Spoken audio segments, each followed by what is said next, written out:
Hundreds of homeowners across the Midlands are spending Easter Sunday mopping up following this weekend's floods. In Northampton, a number of people have been arrested for burglary following reports of break-ins at homes left empty because of flooding.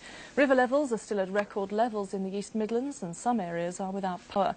In the west, floodwaters in Warwickshire and Oxfordshire are beginning to recede. A lot of property that's ruined, they've had to carry as much as possible upstairs to the top floor of the house to save it from the water, and now they're starting to see what they can salvage from the debris.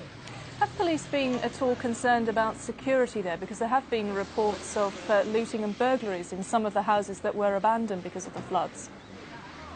As yet, there's been no report of that in this part of the country, in Bedfordshire. Further up in Northamptonshire, there have been reports of looting, but as yet, the residents here say they've had a fantastic spirit. The schools have opened up and offered shelter to everybody. People have been opening their doors to each other, offering them tea and food, and as yet there have been no reports of any bad behaviour. How about things like electricity supplies? Are they now back online?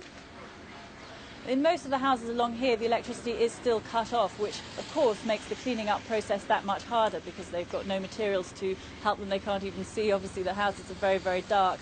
So they're hoping that that will be restored before too long. And so presumably now people thinking towards insurance claims and getting their life back to normal. People are now starting to check and hope that the insurance will cover them. Of course, the priority is to get life back to normal as quickly as possible and salvage those very special personal possessions that quite often you don't have time to take with you or to put into a safe place when you're being evacuated from your home in a hurry. OK, Annabelle, thanks very much indeed for updating us.